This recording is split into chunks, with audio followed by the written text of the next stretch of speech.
Hello students.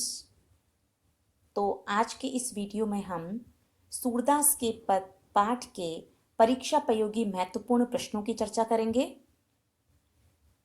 Surdas के पद पाठ का कंप्लीट एक्सप्लेनेशन का वीडियो पहले ही अपलोड किया जा चुका है, जिसका लिंक आपको आई बटन पर मिल जाएगा।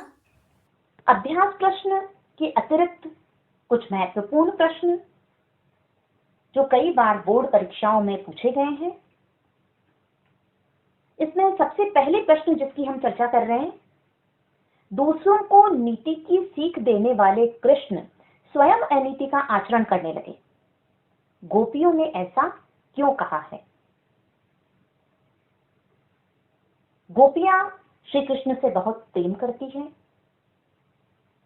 और वे यही आशा करती है कि कृष्ण भी वो उन्हें प्रेम से देंगे। लेकिन यहाँ कृष्ण ने प्रेम के बदले प्रेम न देकर उन्हें योग का संदेश भेज दिया, सगुण के स्थान पर निर्गुण भक्ति का उपदेश दिया। ऐसी स्थिति में गोपियां कृष्ण पर व्यंग्य करती है कि कृष्ण राजधर्म का पालन नहीं कर रहे हैं। गोपियां उनकी प्रजा है और एक राजा का यह धर्म है कि वह अपनी प्रजा के सुख दुख का ध्यान रखें। अगला प्रश्न है सूर के भ्रमर गीत की मुख्य विशेषताएं। भ्रमर गीत ये एक प्रसंग में हम देख सकते हैं। सूर ने गोपियों के मुख से सगुण भक्ति का महिमा मंडन किया है और उद्धव के द्वारा बताए गए निर्गुण निराकार ब्रह्म की उपासना का खंडन किया है। गोकुल में उद्धव का आदर सत्कार तो हुआ, परंतु उनके ज्ञान मार्ग और योग साधना की बातें सरल हृदय वाली गोपियों को कड़वी लगती है। इस प्रश्न का उत्तर जब आप लिखेंगे तो आप पॉइंट्स में आंसर लिखिए, इससे आपका आंसर बहुत इफेक्टिव बनता है। इसके अतिरिक्त एक बात मैं आपको और बता दूं कि जब भी आप आंसर लिखते हैं तो पाठ का रेफरेंस और साथ ही ऑथर का नाम ये आप उसमें विशेष रूप से लिखिए। इससे बोर्ड की परीक्षा में आपको अच्छे अंक प्राप्त करने में सहयोग मिलेगा। भ्रमर गीत में गोपियों के प्रेम की तन्मयता का साकार चित्र उपस्थित हुआ है। श्रृंगार रस, गोपियों की विरह वेदना, तो यहाँ पर हमें वियोग श्रृंगार की मार्मिकता देखने को मिली है, उसकी अभिव्यक्ति हुई है। कृष्ण के प्रति गोपियों के प्रेम की गहराई इसमें प्रकट हुई है और गोपियों की एकनिष्ठ भक्ति का हमें इसमें परिचय मिलता है।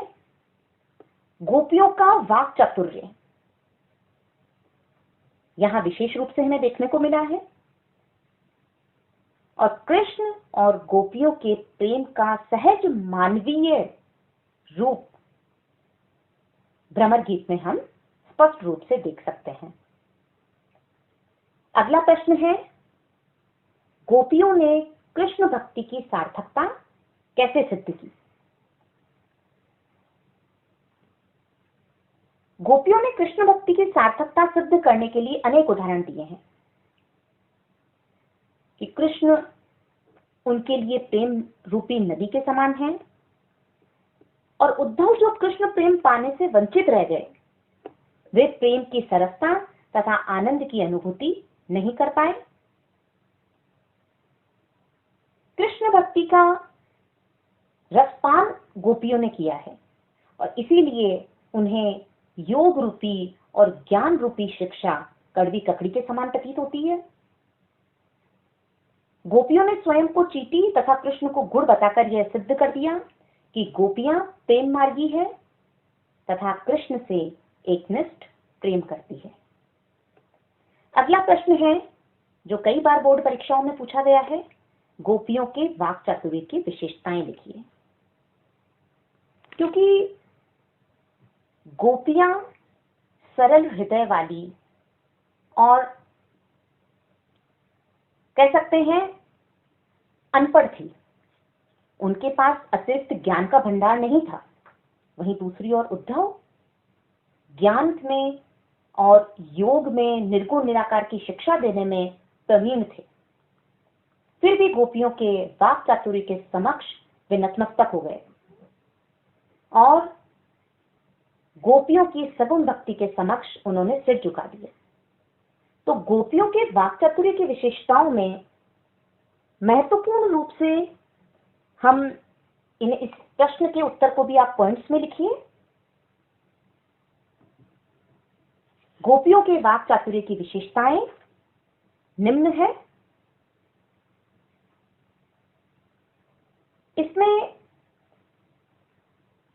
गोपियां तर्कशील हैं, उनके तर्क अकाट्य हैं तथा वे अपने तर्कों के बल पर उद्धव की बोलती बंद कर देती है। नेक्स्ट पॉइंट में आप लिख सकते हैं कि गोपियां निर्भीक है तथा वे किसी भी बात को कहने में झिझकती नहीं है। गोपियों की वाणी में छिपा हुआ व्यंग्य बहुत प्रभावशाली है, जिससे वे अपने वाक चातुर्य को धारदार बना देती हैं। गोपियां उद्धव को बड़भागी, देखिए बड़भागी जो कहा है पहले पद में, वो व्यंग्य के रूप में कहा है।